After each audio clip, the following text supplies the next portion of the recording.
जय हिंद साथियों। रशिया इन दिनों अपने विक्ट्री डे को सेलिब्रेट कर रहा था, जैसा कि आप वीडियो में देख पाएंगे।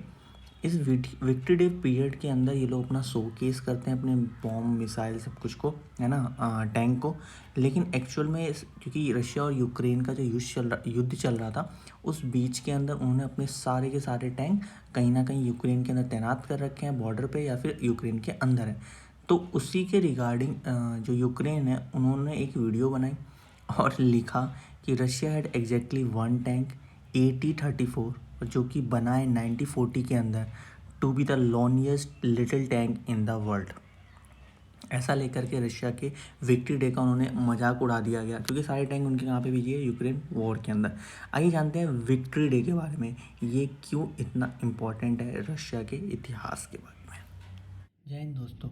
आज जो टॉपिक न्यूज़ के अंदर है और इन वन शॉट हम इसे डिस्कस भी करने वाले हैं, जो कि करंट अफेयर के पार्ट है ना। उस करंट अफेयर पार्ट्स के अंदर जो आज हम डिस्कस करने वाले हैं वो है विक्ट्री डे के बारे के अंदर, और देखेंगे क्यों ये इम्पोर्टेंट है, कब इसके बारे में सारे इम्पोर्टेंट। और आज की डेट में मतलब अभी क्या इसकी रिलायबिलिटीज़ है, मतलब अभी जो चीज़ें हो रही हैं उससे क्या ये इम्पोर्टेंट है, क्या ये रिलेटिव है उस चीज़ों से जो अभी हो रही है। हम इस इन वन शॉट के अंदर इसको टॉपिक को समझने की कोशिश करेंगे, जो एग्ज़ाम पॉइंट ऑफ व्यू से भी इम्पॉर्टेंट है, पेपर के पॉइंट ऑफ व्यू से भी इम्पॉर्टेंट है। चलिए टॉपिक को स्टार्ट करते हैं, लेकिन उससे पहले आप चैनल को सब्सक्राइब कर सकते हैं ना, और साथ साथ में आप शेयर भी कर सकते हैं और वीडियो को आप लाइक भी कर सकते हैं। चलिए आज के टॉपिक की फिर शुरुआत करते हैं, लेकिन उससे पहले आपको समझना पड़ेगा विक्ट्री डे इम्पॉर्टेंट क्यों है या कौन से पेपर से रिलेटेड है। तो आपको बता दो कि ये GS पेपर फर्स्ट के हिस्ट्री वाले सेक्शन से रिलेटिव है। यहाँ पे हिस्ट्री 18th सेंचुरी की हम हिस्ट्री की बात करते हैं, वहाँ से ये रिलेटिव है। अब बात करते हैं विक्ट्री डे के बारे में। सबसे पहली बात तो आपको जो जाननी चाहिए वो ये कि विक्ट्री डे सबसे पहले 9 मई को सेलिब्रेट किया जाता है, लेकिन इसमें डिफ्रेंशिएट है। 9 मई को एक्चुअल में जो USSR है ना, USSR मतलब जो कि रशिया है, और बाकी के जो 15 डेज, जो 15 कंट्रीज़ जो कि 1991 के अंदर क्या हुई थी, अलग हुई थी, डिवाइडेड हुई थी, है ना। तो उन्हीं सबको मिला 1991 से पहले ये सब USSR ही कहलाते थे। तो आपको ये चीज़ याद रखनी है। तो ये 9 मई जो है USSR के हिसाब से इन्होंने क्या किया था, जर्मनी, है ना, जर्मनी के अंदर जो नाजी फोर्सेस थी उनको आज ही के दिन इन लोगों ने हरा दिया था, इसीलिए 9 मई को ये लोग विक्ट्री डे के तौर पर सेलिब्रेट करते हैं। तो अब बात करते हैं विक्ट्री डे, ये तो हो गया इसका कॉन्टेक्स्ट, ठीक है। अब विक्ट्री डे की हिस्ट्री के बारे में बात करते हैं। तो विक्ट्री, जैसे आपको समझ में आ गया होगा, हम जर्मनी की बात कर रहे हैं और USSR के टाइम की बात कर रहे हैं। इसका मतलब क्या है, इसका मतलब है हम वर्ल्ड वॉर सेकेंड की बातें कर रहे हैं। वर्ल्ड वॉर सेकेंड कब हुआ था, 1940, मतलब 1939 से लेकर के 1945। यहाँ पे क्या थी, दो फोर्सेस थी, जो कि फोर्सेस क्या थी, एलाइड फोर्सेस जो थी वो बाद में जो एलाइड फोर्सेस थी वो क्या हुई थी, वो विक्ट्रीज हुई थी, है ना। तो इसलिए इसको विक्ट्री डे के तौर पे बनाया जाता है। एक्चुअल में इसका कारण क्या था कि 30 अप्रैल को, यहाँ पे भी डिवीज़न है, जैसे मैंने आपको कहा USSR वाले 9 मई को बनाते हैं, लेकिन बाकी देश इसको 8 मई को ही बनाते हैं। इसके पीछे का भी लॉजिक हम समझने की कोशिश करेंगे ऐसा क्यों है, लेकिन आपको समझना पड़ेगा 13 अप्रैल को क्या हुआ था। जो उस टाइम जो नाजिस जो जर्मन के जो एडोल्फ हिटलर साहब थे, उन्होंने खुद को एडोल्फ हिटलर थे, उन्होंने खुद को क्या कर लिया था, शूट आउट कर लिया था, गोली मार ली थी उन्होंने अपने आप को 30 अप्रैल को। जब आपका राजा ही नहीं रहेगा, अब 2000 की बातें की तो चेस के अंदर क्या इंपॉर्टेंट है, तो किंग इंपॉर्टेंट है। जब आपका किंग ही नहीं है, जब आपके ऊपर रूल करने वाला ही नहीं है, तो बचा ही क्या आपके पास। तो डेफिनेट है जब 30 मई को उन्होंने खुद को ही गोली मार दी, तो बाकी जो फोर्सेस थी उनको टाइम लगा, उस टाइम फ़ोन वोन तो होते नहीं थे। तो इसीलिए ये लोग 7 मई को बोलते हैं कि इनकी नाजिस फोर्सेस बोलती है कि हम क्या करेंगे, खुद को सरेंडर करते हैं। लेकिन 7 मई को तो इन्होंने बोला, लेकिन 8 मई को इसके ऊपर जो बाकी फोर्सेस थे यूरोप की, उन्होंने बोला कि ठीक है हम इस सरेंडर वाले ऑप्शन को एक्सेप्ट करते हैं, ठीक है।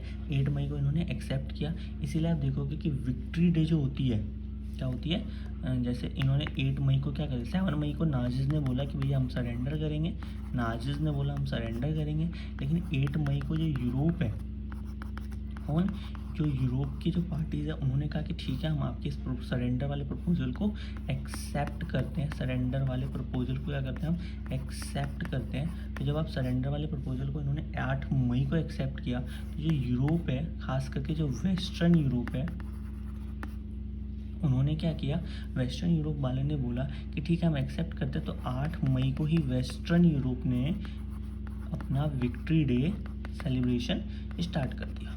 ठीक है, समझ में आई बात आपको। लेकिन ये तो यूरोप वाले 8 मई को, लेकिन फिर यूएसएसआर वाला क्यों 9 मई को सेलिब्रेट करता है, जैसे कि हमने पहले देखा। तो एक्चुअल में कारण क्या है कि जो 8 मई को जो ट्रीटी साइन हुई थी, वो हुई थी बर्लिन के अंदर। कब हुई थी, बर्लिन के अंदर, क्योंकि 7 मई को तो नाजिस ने बोला था कि भैया हम सरेंडर करते हैं, 8 मई को यूरोप वाले ने बर्लिन के अंदर बोला ठीक है हम आपका ये प्रपोजल एक्सेप्ट करते हैं। तो 8 मई को सरेंडर हो गया, 8 मई को इन्होंने क्या कर, 7 मई को सरेंडर की बात कर दी, 8 मई को जो वेस्टर्न यूरोप है उन्होंने इसको एक्सेप्ट किया बर्लिन के अंदर। लेकिन जब कॉन्ट्रैक्ट साइन हुआ था, ये जो प्रपोजल जब साइन किया गया था, तब उस टाइम तकरीबन 11 रात के 11:0 या फिर 23, है ना, तो इतना टाइम हो रहा था। और जो रशिया है, जो कैमलिन है, जो यूएसएसआर है, माफ़ कीजिएगा, यूएसएसआर जो है, क्योंकि रशिया 1991 में आया है ना, उससे पहले क्या था, यूएसएसआर ही था। तो उस टाइम इन्होंने क्या किया, मतलब इन दोनों के टाइम के बीच में 4 घंटे के आसपास का अंतर है, तो ये 4 घंटे प्लस में है। तो इसका मतलब जब यूएसएसआर ने इस ट्रीटी को देखा तो उन्होंने बोला कि भाई हमारे यहाँ तो 9 मई हो गया है। और सेकेंड जो इम्पोर्टेंट बात ये भी है कि एक्चुअल में यूएसएसआर ये कह रहा था कि आपने तो वेस्टर्न यूरोप तक तो खुशी मना रहे हैं, और वेस्टर्न जो फोर्सेस हैं नाजिस की, उन्होंने तो इस चीज़ को एक्सेप्ट किया कि हम सरेंडर करते हैं। लेकिन एक्चुअल के अंदर जब आप ईस्टर्न यूरोप की तरफ जाओगे, तो वहाँ पे आज भी जो नाजिस फोर्सेस है वो सरेंडर थोड़ा ना कर रही है, वो तो लड़ाई कर रही है। 7 तारीख को इन्होंने बोला कि हम सरेंडर करते हैं, 8 मई को बोला ठीक है कोई दिक्कत नहीं है। लेकिन यहाँ पर क्या कर रही है, जो नाजिस की जो फोर्सेस है वो अब भी सरेंडर करने के साइन नहीं है। तो ये यहाँ पर हमें देखने को मिलता है। तो कुछ इंपॉर्टेंट पॉइंट, सबसे पहली बात तो इनके बीच में जो डॉक्यूमेंट साइन हुआ था वो हुआ था कहाँ पे, तो एक तो बर्लिन की हमने बात की, एक रिम्स फ्रांस के अंदर। कब साइन हुआ था, तो 7 मई को साइन हुआ था। ठीक है, सेकेंड चीज़, चलिए दोस्तों दोबारा बात करते हैं। थोड़ा सा वीडियो पॉज करना पड़ा शोर के कारण से। देखिए, जैसे मैंने आपको बताया कि रिम्स फ्रांस के अंदर 7 मई को ये डॉक्यूमेंटेशन प्रस्तुत किया गया। लेकिन हुआ क्या कि जैसा मैंने आपको बताया कि 8 तारीख को बर्लिन के अंदर बोला गया कि भाई सब कुछ ठीक है, लेकिन कारण क्या है कि जो वेस्टर्न यूरोप है, वो वहाँ पर तो नाजिस फोर्सेज रुक गई हैं, सरेंडर कर दिया है। लेकिन एक्चुअल में जो ईस्टर्न यूरोप है, ईस्टर्न यूरोप की तरफ, जैसे कि पैराग्वे है आपका, है ना, जो ईस्टर्न वेस्ट यूरोप की तरफ पड़ता है, तो वहाँ पे तो आज भी नाजिस जर्मनी क्या कर रही है, लड़ाई कर रही है। तो ये डॉक्यूमेंटेशन कैसे काम हो, मतलब कैसे ये यूज हो सकता है। तो यूएसएसआर ने बोला कि ठीक है आप लोग उधर कर रहे हो, तो हम लोग एक अनदर डॉक्यूमेंटेशन क्या करेंगे, साइन करेंगे, जो कि वेस्टर्न ईस्टर्न यूरोप की तरफ भी शांति को स्थापित करेगी। तो इसके अंदर साइन होना स्टार्ट होता है। इसीलिए आप देखो कि 8 मई को, जैसे मैंने बताया आपको, बर्लिन के अंदर, है ना, क्योंकि ऑलरेडी वहाँ पर क्या हो रहा था, नाइट के 11:01 हो चुका था। और क्योंकि यहाँ से रशिया जो है वो 4 घंटे और आगे ही है, तो इसीलिए वहाँ पर बाई फार ना जाते हुए भी वो 9 मई हो जाता है। इसलिए यूएसएसआर के अंदर क्या बोला जाता है कि विक्ट्री डे हम 9 मई को बनाएंगे। साथ ही साथ जो यूएसएसआर है उसके अंदर एक चीज़ और होती है, वो ये कहते हैं कि यूएसएसआर वाले कि जोसेफ स्ट्रेलिन जो है हमारे, उनके सामने जो था जर्मन के जो यूएसएसआर को रिप्रेजेंट कर रहे थे, जोसेफ स्टालिन, उनके सामने ही जर्मनी ने 9 मई को क्या किया, सरेंडर किया। तो एक ये रिलीवेंट भी उनके दिमाग के अंदर हमेशा ही रहती है। ठीक है, समझ में आ गया आपको ये 8 मई, 7 मई और 9 मई के हिसाब से। लेकिन एक्चुअल में जो विक्ट्री डे बनाई जाती है वो रशिया के हिसाब से तो 9 मई को बनाई जाती है, यूरोप के हिसाब से 8 मई को बनाई जाती है, जो कि इंपॉर्टेंट है। जब मैंने समझा दिया इन दोनों डेट के बीच का अंतर। चलिए, तो आगे ये जो पॉइंट है ये रिलीवेंट क्यों है आज के कॉन्टेक्स्ट में, मतलब अभी के डे के हिसाब से क्या कितना ये रिलीवेंट है ना, और ये रिलीवेंट है भी क्यों, ठीक है। तो हम उसकी बात करते हैं। तो जैसे आपको पता ही होगा कि यूक्रेन और रशिया का अभी फ़िलहाल क्या कर रहा है, युद्ध चल रहा है ना। तो युद्ध के अंदर जैसे मैंने आपको पहले ही बताया कि यूएसएसआर जब ब्रेकडाउन हुआ था तो रशिया प्लस में 15 और कंट्रीज़ की, मतलब टोटल 15 कंट्रीज में से ब्रेकडाउन हुई थी। तो उसमें से ही जो यूक्रेन और जो रशिया है ये भी 1991 से पहले क्या थे, यूएसएसआर के पार्ट थे, क्योंकि अभी लड़ाई के अंदर भी चल रहा है। रशिया के जो प्रेसिडेंट है पुतिन साहब, उन्होंने कुछ दिन पहले ही कहा था कि हम क्या कर रहे हैं, हम डी नाजीफिकेशन को काम कर रहे हैं। मतलब उन्होंने कहा कि ये डी नाजीफिकेशन ऑफ यूक्रेन का कर रहे हैं, मतलब यूक्रेन के अंदर जो नाजिस लोग हैं उनको हम हटाने की कोशिश कर रहे हैं यूरोप। इसलिए इनको जो पुतिन साहब है उन्होंने इसको स्पेशल, वो बोलते ही नहीं है कि ये वॉर चल रही है, बोलते हैं रशिया लोग बोलते हैं कि ये स्पेशल मिलिट्री ऑपरेशन चल रहा है। किस लिए, तो डी नाजीफिकेशन के लिए यूक्रेन के अंदर, ठीक है।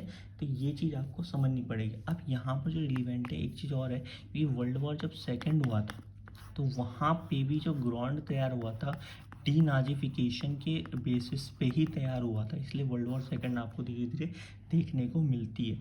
तो अभी फ़िलहाल की जो कॉन्टेस्ट है तो उसके अंदर तो युद्ध लगता नहीं है, मतलब ये रुकने वाला है, क्योंकि उन्होंने जब कह दिया कि ये स्पेशल मिलिट्री चल रही है, ऑपरेशन चल रहा है, तो ये लंबा ही चलेगा। कितना लंबा चलेगा पता नहीं, ठीक है। लेकिन अभी मैंने आपको कुछ टाइम पहले एक चीज़ और बताई थी, एक्सेस फोर्स और एलाइड फोर्सेस के बारे में, ठीक है। तो एलाइड फोर्सेस विक्ट्री हुई थी, तो ये एक्सेस फोर्स के अंदर आपको जाननी जरूरी है कि इसमें जर्मनी है ना, इटली है वर्ल्ड वॉर सेकेंड के अंदर, और जापान, ये तीनों कंट्रियाँ लड़ रही थी। किसके अगेंस्ट लड़ रही थी, तो यूके या फिर ग्रेट ब्रिटेन बोल लो आप इसे, यूएसएसआर क्योंकि आज की डेट में रशिया का रिप्रेजेंटेटिव हो गया, यूके, यूएसए और फ्रांस।